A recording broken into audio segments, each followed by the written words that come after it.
friends, good to see you again. So let's talk about Venus and Mars in composite charts this week.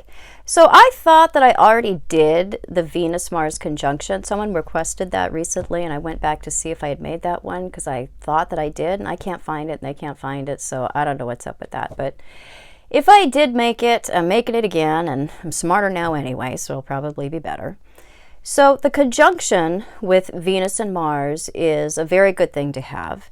There's shared timing that makes everything easier. So there's shared needs, shared ways in which we get those needs met, because Venus is what we want, Mars is how we get what we want. So the feminine and the masculine, the passive and the aggressive, they're working in tandem very, very well, effortlessly when we have the conjunction. So it's very easy to pursue shared desires, shared passions. There's a lot in common when it comes to what we like and how we will go about fulfilling our likes and our needs, and a lot of agreement about what we don't like as well. So there's a lot of harmony when it comes to desires and ways of accomplishing things in the relationship and getting the stuff and the kind of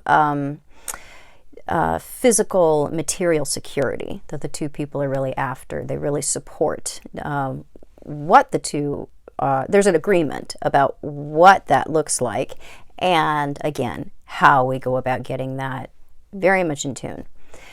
It can be a bit boring when it comes to the sexual exploration front. And that's because the two people are so much in tune with each other's needs and wants. And that's so much in common. It's not a real spicy combination, but it's very harmonious. It's not something that the two people would actually complain about. It's just like, when you've practiced something a million times, you can like do it with your eyes closed. That's this kind of deal that we've got here. So it's one of the things that in synastry a lot of people I think really look for as like one of the ultimates when it comes to compatibility or sexual relationships. And it is good. It's very good to have, in the sense that there is a ton of compatibility, but it does not have friction in it. It doesn't have the kind of friction that we associate with sexual tension. And that's what we get between the hard aspects between Venus and Mars. The square, the opposition, the quintile, even the mildly friction-inducing aspects will lend a real sexy vibe to things. It creates flirtation, the right kind of tension. And we don't have tension with the conjunction. We have effortless agreement. So although there is a getting along, an agreement when it comes to what kind of sex life we should have, there's not a lot of interesting things added to the mix. And for some people, that can be very comfortable. For other people, they can, find the relationship to be very fulfilling and have a lot of good things going on there, but it cannot fulfill everything that they're looking for, because there can be a lack of interest that can ultimately creep into things. So, for most intents and purposes, it's a very good conjunction to have, really in any kind of relationship as well, because even if it's not a sexual relationship, it's easy to work together, because again, what we want and how we'll go after that and achieve the ends of what we want are very much in tune. It's very easy to work together in a professional relationship. Wonderful to have this in like a parent-child relationship or between siblings. They can really, really like to be around each other.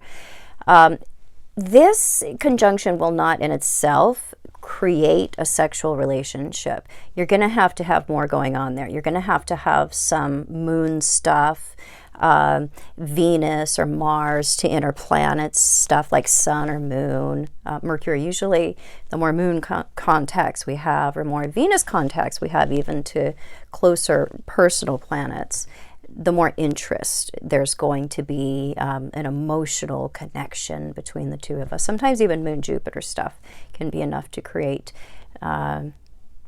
enough interest there to have things get off the ground. But just Venus and Mars aspects in themselves they aren't enough to have us thinking that there's enough content to spark our interest. But they definitely do show themselves if we do have other things going on that will draw us together in more personal ways. So it's very easy to be together when we have this type of conjunction. And intuitively, there is a lot that we're going to get right about each other, because there is such a sort of a common pool of needs and efforts that the two of us really spring from.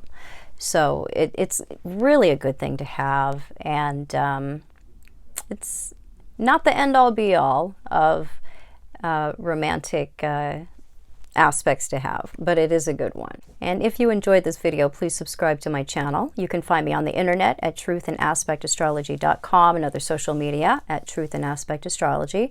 I'm not currently meeting with clients, so I can focus on teaching full-time and creating content full-time, but check my schedule in the future. I'm sure that that will open up probably around the new year. And I do have a subscriber option on my website if you're looking for live videos, question and answer videos, teaching videos, just more content of all kinds. Check me out over there. And I will be back super soon. Bye.